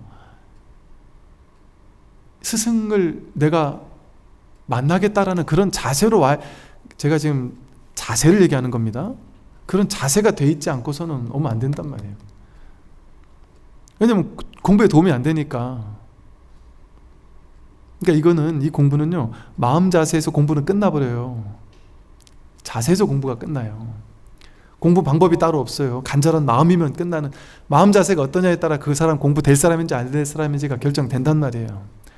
그런데 그러한 발심이 안 되고 했을 때는 오히려 분별만 커져서, 왜냐하면 제가 이 말씀 드린 이유는 이게 진짜 옳구나, 이 길이 진짜구나라는 어떤 딱 믿음이 있어서 오면 이런 얘기 저런 얘기 다 해줄 수 있는데, 이게 맞는지 저게 맞는지 그거 물으러 오면은 무슨 얘기를 해줍니까? 제가 맞아요 이 얘기 못 한다니까요. 그건 자신의 안목으로 그냥 자신이 결정하는 것이지. 그리고 이건 제가 맞아요 라고 말할 수도 없는 거예요. 왜? 본인이 근기가 안 됐으면 제가 틀린 거예요. 제 말이 그 사람에게는 잘못 들어갈 수 있기 때문에. 그럼 그 사람에게는 그 사람에 맞는 근기가 있는 거예요. 그래서 이걸 옳고 그르다, 맞다 틀리다 이렇게 얘기할 수 없습니다. 공부는. 그러니까 불교의 다양한 방편들은 서로 다른 것이지 옳고 그른 게 아니에요. 저는 진심으로 뭐 어떤 식의 수행을 하거나 어떤 식의 기도를 하는 분들은 뭐 안 좋다거나, 이 절대 진심이에요. 진심으로. 그런 생각 없습니다. 심지어 저는 스님이 너무 유하신 거 아니에요? 너무 똑부러지게 확실하게 얘기해 주세요 이러는데 저는 진심으로 그럴 마음이 없어요. 내가 그냥 유하게 보이려고 그러는 게 아니고. 기복적인 기도를 하는 절은 잘못됐다? 전혀 저는 그렇게 생각하지 않아요. 많은 사람들 만나보니까 기복적인 기도가 필요한 사람이 분명히 있다니까요. 49제 천도제가 필요한 사람들이 있다니까요. 그걸 통해서 내가 살아생전에 못대했던 부모님에게 정말 그 찜찜하고 미안한 마음, 이 마음을 털고 부모님을 위해 내가 복을 짓고, 그래서 불교와 인연을 맺을 수 있고, 또 그걸 통해 스님들도 49제 법문을 통해서 그들에게 바른 공부가 뭔지를, 왜냐면 안 그랬으면은 49제 안 왔으면 불교랑 인연 요만큼도 못 지을 사람들이 허다하거든요. 저도 많이 해봤지만, 저는 지금 백일교도 안 하지만 사실은 저는 백일교도 축원 천도제 안 하는 거는 목이 안 좋아 안 하는 거예요. 그냥 목 상태가 안 좋아서. 그게 나빠서 안 하는 게 아니고, 제가 많이 본 것도 평생 종교는 모르다가 자식 고3 돼가지고 백일기도 고3 백일기도 해가지고 대학교 잘 가도록 기도하려고 백일기도 와가지고 처음 불교를 입문하는 분들이 한국 불교의 태반일 거예요. 대부분이에요. 그럼 그분들이 처음에는 백일기도해서 자식 좋은 대학 보내려고 왔다가 100일 동안 기도하고 법문 듣고 하다 보면 자신이 마음이 바뀌어서, 야, 불교에 뭐가 있구나, 이렇게 마음이 바뀌어서 마음 공부를 하더란 말이죠. 정말 좋은 불자가 되더란 말이죠.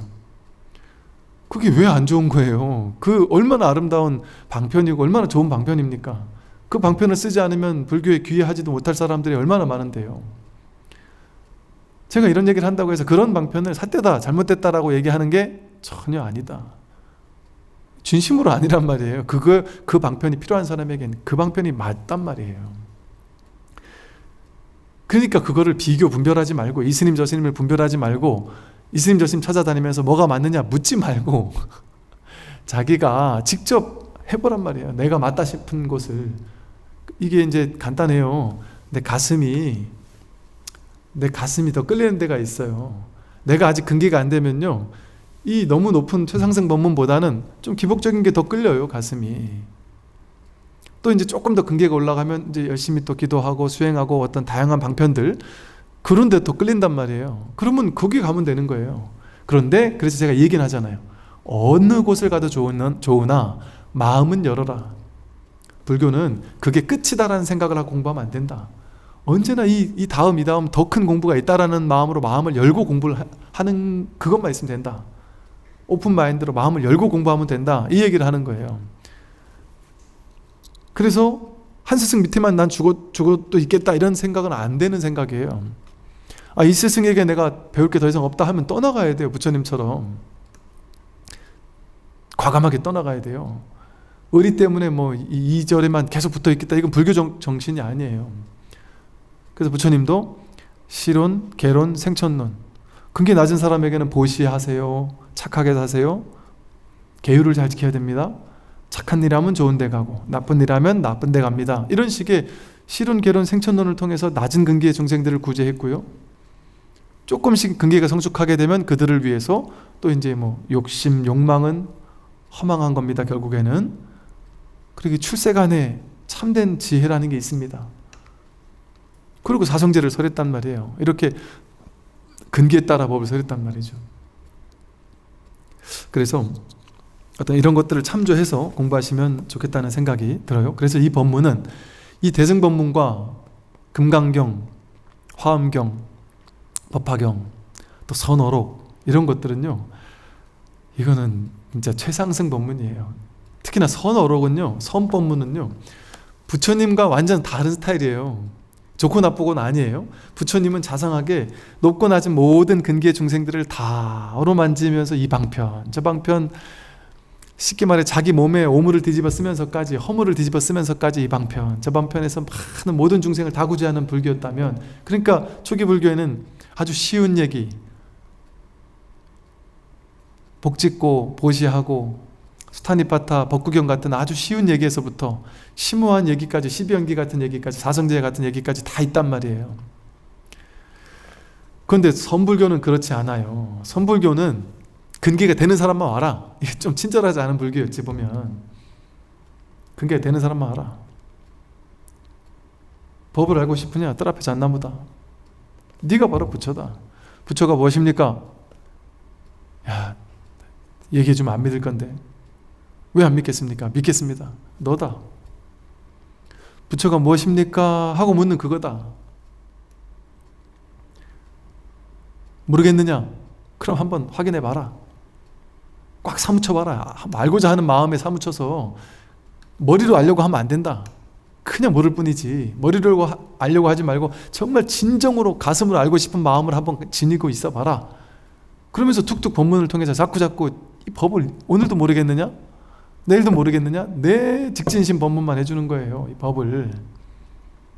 그러다 보면 자기 안에 사무쳤던 게 꽉 쌓여있던 사람이 어느 날 한마디 말에, 주장자 소리 하나에, 아니면 새 한 번 꽥 하고 우는 소리를 듣고는 그냥 이거였어?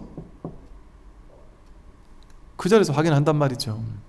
그런 시절 인연을 맺게 된다. 그래서 이거는 근기 낮은 사람에게는 아까 그분이 그 성철심 욕하듯이 욕먹는다니까요. 욕먹기 딱 좋은 가르침이에요. 그러니까 사실은 이런 선의 법문을 대중적으로 할 수 없어요. 사실은. 그러니까 저도 욕먹을 것 각오하면서 왜 제가 이러느냐, 제가 20년 전에 선불교를 무시했단 말이에요. 왜? 못 알아듣겠으니까. 그 선사 스님들 욕했단 말이에요. 20년 전에는 그 선불교 정말 욕했다니까. 한국불교 욕했단 말이에요. 근데 서양에 깨달았다는 사람들 얘기를 보니까 막 되게 세련돼 있는 거예요. 결국은 같은 얘기인데도 되게 세련되게 하더라고요. 아, 선을 이렇게 얘기할 수가 있구나. 여러분, 저 임재, 조주, 마조, 황벽 같은 이렇게 이 육조 스님 같은 이런 선의 황금기 때의 이 직진심의 도노 법문을요, 서양에서 곧바로 직진심의 법문을 하는 서양의 선지식들이 있다니까요. 꽤 있어요. 근데 놀랍게 세련되게 하더란 말이죠. 아, 이게 가능하구나. 이제 한국불교 이렇게 가야 되는구나. 이런 생각을 했단 말이죠. 근데 기존의 정서에서는 선법문을 이렇게 제가 하듯이 막 풀어서 알기 쉽게 이게 설명하듯이 선법문을 설명하는 것은 아주 안 좋은 것으로 생각을 했어요. 노파선이라고 하고 무슨 뭐 새색시선이라고 하고 너무 생각으로 이해할 수 있을 만한 그런 얘기를 자꾸 해주면 안 된다. 그냥 따라올 테면 따라와라 하고 그냥 진짜 깨어날 사람 몇 사람만 끌고 가는, 그랬단 말이에요. 근데 제가 느끼기엔 이제는 그런 시대가 아니에요. 이제 모두가 근기가 올라간 시대고 이걸 다 알아듣는 시대고, 그러니까 이제 저도 어찌 보면 낚시질을 하는 거예요. 좀 재밌는 얘기, 뭐 층간소음이 어떻고 뭐 행복이 어떻고 하면서 이런 얘기들 낚시질 삼아 사람들을 꿰어서 이 법의 공부로, 이 진짜 마음 공부로 들어올 수 있도록 하는 방편을 나름대로 이렇게 쓰고 있는 거죠.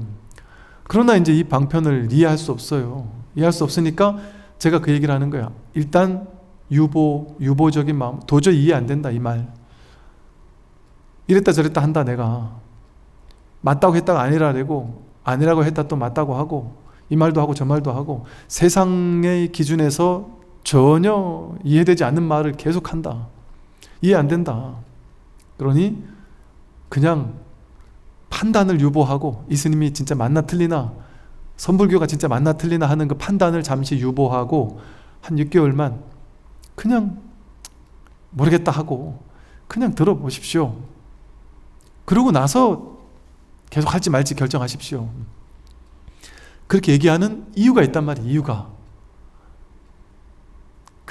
하나하나의 분별을 다 깨줄 지금 제가 여력도 안 되고 이제 막 들어온 사람들 하나하나 다 깨줄 그게 안 된단 말이에요. 그런데 그냥 6개월 듣다 보면 저절로 해결이 된다니까요.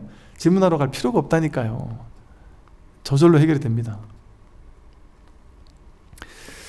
그래서 이 공부에 대한 판단을 유보하고 일단 한번 들어보세요.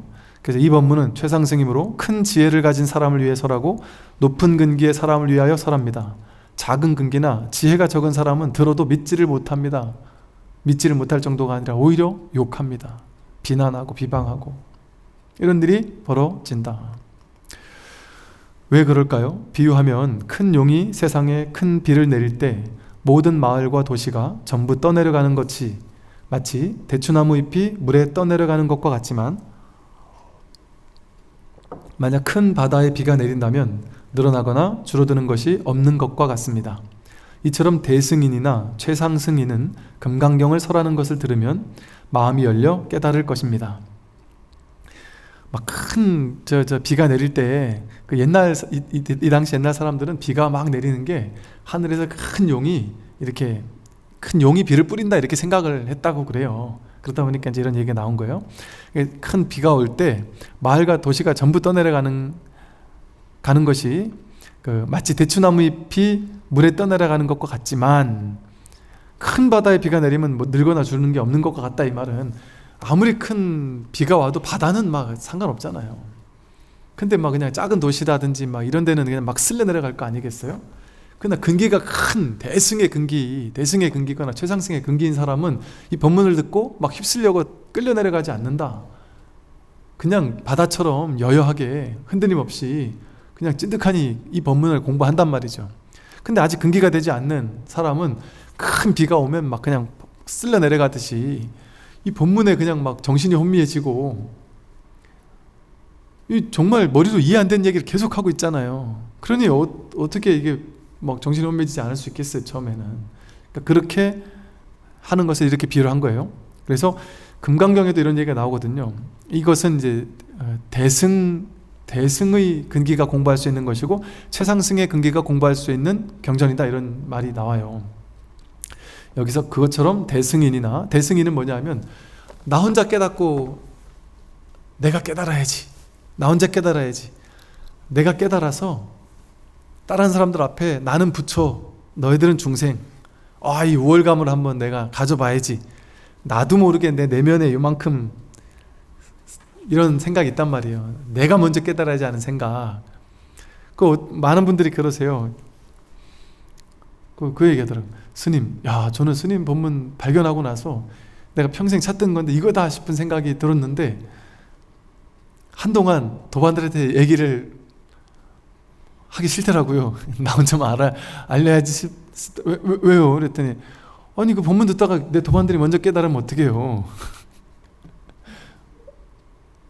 그런 얘기를 하는 사람들이 있단 말이죠. 이 공부는 사실은 나와 타인이 따로 없는 공부거든요. 내가 타인들을 더 공부로 이끄는 게 바로 나를 공부로 이끄는 것과 다르지 않은 공부예요. 둘이 아는 하나의 법, 하나의 자리를 공부하는 거기 때문에. 그러니까 좀 쉽게 표현을 하면 그렇게 이 대승의 마음가짐, 이 중요한 거, 이 공부에서는 나 혼자 깨달아서 나 혼자 부처돼야지. 그래서 내가 너희들을 가르쳐 줄게, 내가 너희들 위에 군림할게, 이런 식의 생각을 가지면 이 공부 못해요. 이건 이기심이잖아요. 자기 아상이잖아요. 에고잖아요. 자기를 강화하는 공부거든요. 내가 공부하겠다, 나 혼자 공부하겠다, 나 혼자 깨닫겠다 하는 공부는 소승의 마음이에요. 그러니까 대승심을 발해야 된단 말이죠. 대승심을 발한다는 것은 일체 중생을 구제하고자 하는 마음으로, 나와 남이 함께 이 괴로움에서 벗어나겠다는 마음으로. 이거 깨닫는 공부 아니라니까요. 그러니까 바로 남목이 없으니까 그런 생각을 해요. 깨닫는 공부가 아니라 각자 자기 괴로움을 해결하는 문제예요. 그러면 여러분 옆에 있는 도반 친구 친할수록 어때요? 이 법문을 빨리 알려줘야 되는 이유가, 여러분 친한 사람이 괴로우면 어때요? 막말로 가장 친한 사람이 갑자기 괴로운 일 생기면 어때요? 친한 사람한테 와가지고 해결해 달라면 여러분 얼마나 스트레스 받겠어요. 돈 좀 해줘, 뭐 좀 해줘, 힘들어 죽겠어. 맨날 울면서 와가지고, 그것도 하루 이틀이지, 맨날 힘들다고 하면 나도 스트레스 받지, 나도 힘들잖아요. 해결도 못 해줄 건데. 그런데 그 사람이 행복하게 잘 산다고 생각해. 내 주변 나랑 친한 사람들 행복하게 잘 산다고 생각해 보세요. 내가 그 사람들을 만나면 더불어 행복해질 것이고, 그 사람들을 만나서 대화를 하면 항상 행복한 대화를 할 것이고, 내 가까이 있는 사람이 다 즐겁고 행복하고 괴로움 없는 삶을 산다면 이거는 인연의 파장이 공명하거든요. 유유상종이거든요. 서로 끌어당기게 돼 있어요. 같은 에너지 파동을 가진 사람들은 닮아가게 돼 있어요. 그게 공명의 법칙이에요. 그러니 그들이 깨어나야지만 내가 깨어나는 확률이 높아진단 말이에요. 하다못해 그 사람들이 잘 살게 되면 내가 돈 빌릴 때도 많아지잖아요. 그런데 그러려면 그 사람들을 부자가 되게 해야지, 나만 부자가 돼야지 하면 되겠습니까? 막말로 그냥 현실로 봐도 그렇단 말이죠. 그런데 우리는 그 큰 거를 모르니까, 이거 깨닫는 거라고 착각하니까 내가 우월해지는 거라고 착각하는 거예요. 내가 우월해지는 것과 이 공부는 상관이 없습니다. 자기가 우월해지는 공부 아닙니다. 이거 진짜로. 그냥 자기 괴로움 자기가 해결하는 문제예요. 그러니까 상대방에게 법을 설해주면 그 상대방의 괴로움 상대방이 스스로 해결하고 행복하게 사는 거예요. 그냥 내 괴로움 내가 해결하고 그냥 사는 거지. 근데 이거는 잔해증이라서 자기 내면에서 증득되는 거지 바깥으로 그래 보여지지 않아요. 갑자기 깨닫고 나면 막 하늘 날아다니고 그런 일이 없어요. 갑자기 깨닫고 나면 빚도 금방 갚고, 회사 좋은 데 취직하고 진급도 잘하고 자식들 공부 더 잘하고 병도 다 낫고. 안 그래요. 전혀 그것과 상관없어요. 부처님 보면 알 수 있잖아요. 부처님 인생이 막 현상적으로 봤을 때 그렇게 행복했단 말이죠. 부처님을 죽이려는 자객들도 찾아왔고, 부처님 2명의 상수 제자가 외도들의 칼에 맞아서 죽었고, 사촌동생이 막 반란을 일으키고, 부처님 석가족 전체가 멸망했단 말이에요. 무수히 많은 사람이 피바다가 돼서 죽었단 말이에요. 어찌 보면 부처님의 현상세계의 모습을 보면 정말 괴로움 투성이었어요. 근데 부처님은 내면의 깨달음을 얻은 거예요. 내면이 자유로운 분인 거예요. 그걸 아니까 우리가 부처님 따르고 공부하는 거 아니겠어요? 현상세계에서 위대한 사람이면 현상세계에서 승승장구한 사람 우리가 따라야죠. 근데 그 사람을 안 따르잖아요. 이 마음 공부는 자기 내면의 마음의 변화지, 현상세계 변화가 아니에요. 물론 현상세계도 마음이 편안해지니까, 대부분의 병은 마음에서 오는 병이라 그러잖아요. 스트레스에서 오는 병이고 생활 습관병이라 그러잖아요. 그게 조복되죠. 마음이 자유로워지니까. 그러니까 스트레스 없으니까 많은 병들은 없어지겠죠. 현실적으로도 많은 문제가 해결되겠죠. 일반인들에 비한다면. 그러나 100% 무조건 그래 된다고는 보장은 없다. 왜? 그건 자기 업의 문제는 가니까. 업의 문제는 간단 말이에요. 그냥 내가 지은 업의 문제는 그거는 받는단 말이에요. 근데 심지어 아라한과를 증득하고 나면 일반 중생들은 윤회하면서 이 큰 업을 윤회하면서 여러 생에 거쳐서 계속 받아야 되잖아요. 괴로움의 바다를 윤회하면서, 그죠? 아라한과를 증득하면 불한만 해도요 다시 돌아오지 않는다는 거예요. 윤회 세상을. 그러니 아라한과를 증득한 사람들은 오히려 그 생의 과보를 다 받아버려요.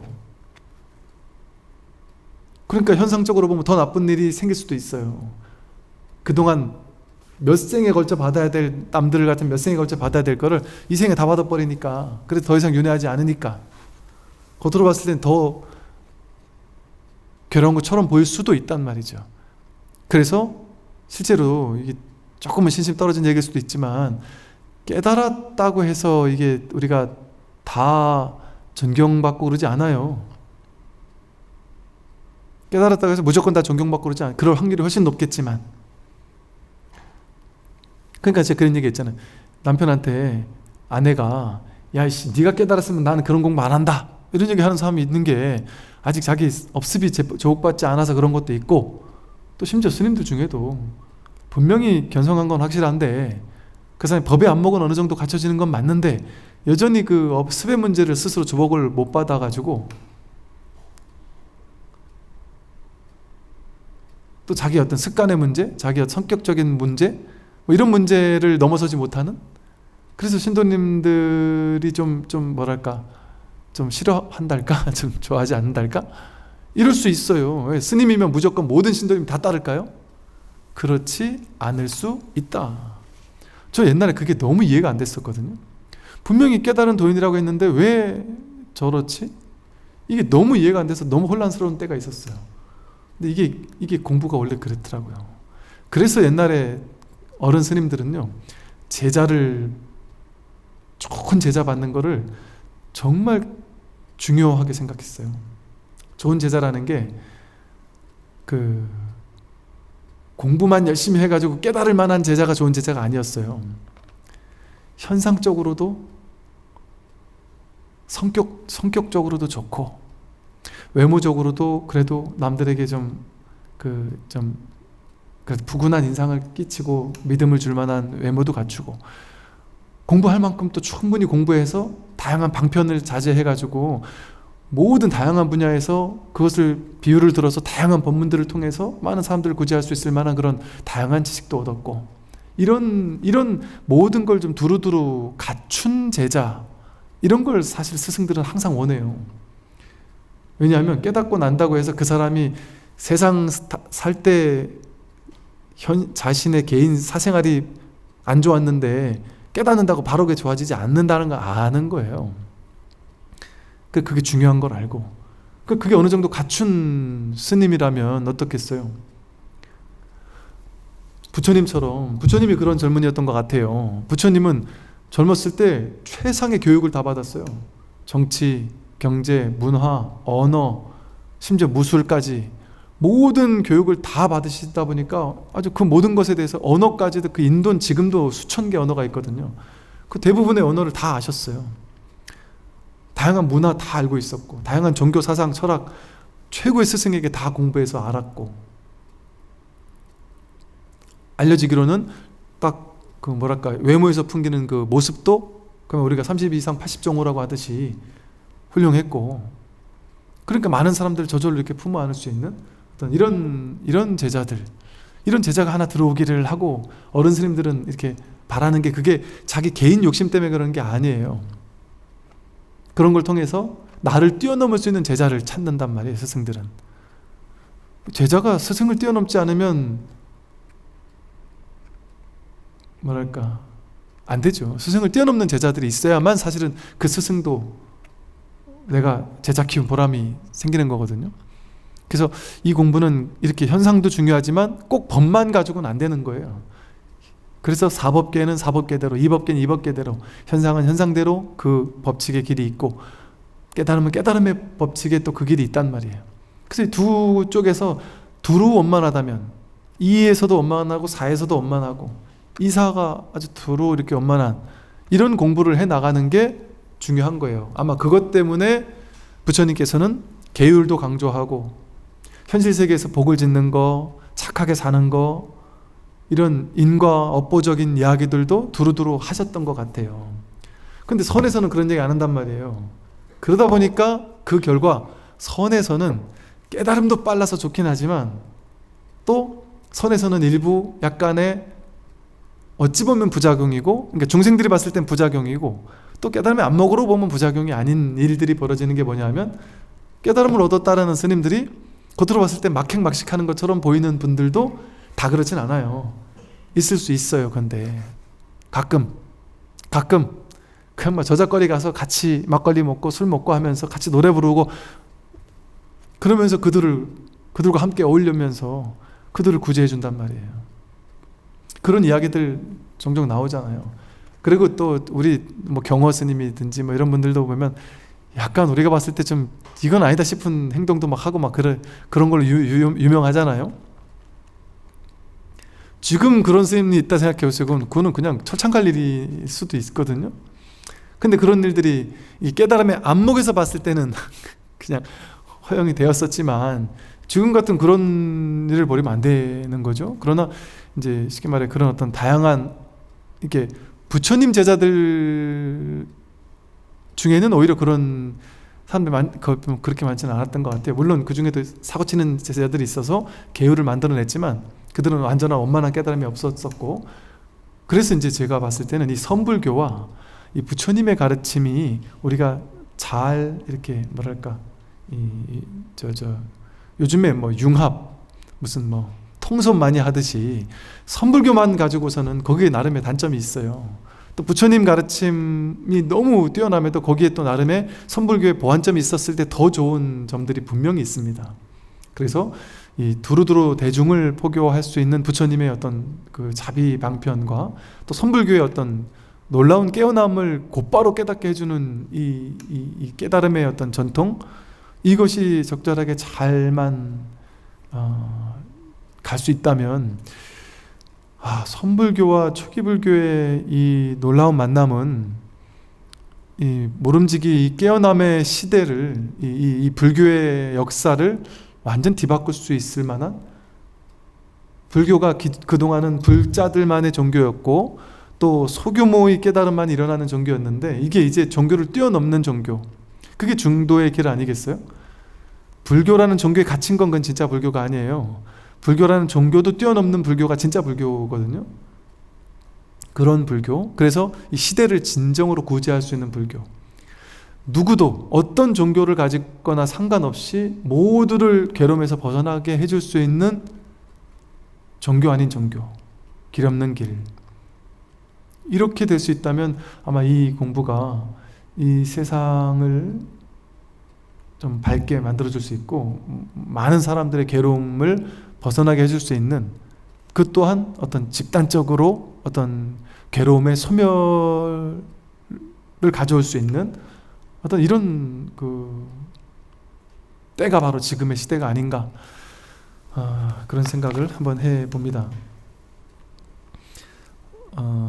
그래서 이제 이 대승인이나 우리가 이렇게 대승의 마음, 나만 깨닫겠다 이런 소승의 마음이 아니라 대승인의 마음을 가져야 되고, 이 최상승의 마음, 내가 이 최상승의 공부, 이게 뭐 머리를 이해하는 공부가 아닌 이 최상승의 공부를 하는 이런 마음을 가지고 이제 금강경 설하는 것을 듣게 된다면 마음이 열려 깨닫게 될 것입니다. 이 말은 꼭 금강경만 얘기하는 게 아니죠. 이 선 법문을 듣는다면, 이 선 법문을 듣되 어떤 마음으로 듣느냐, 대승의 마음을 가지고 나 혼자만 깨닫겠다라는 마음이 아니라 일체 중생을 깨닫게 하겠다 하는 마음을 가지고 하면 내가 아상, 에고로 법문을 듣게 되는 게 아니라 불이법을 실천하는 마음으로 법문을 듣게 되는 거예요. 왜? 너와 내가 둘이 아닌 하나구나라는 마음이 대승의 마음이니까,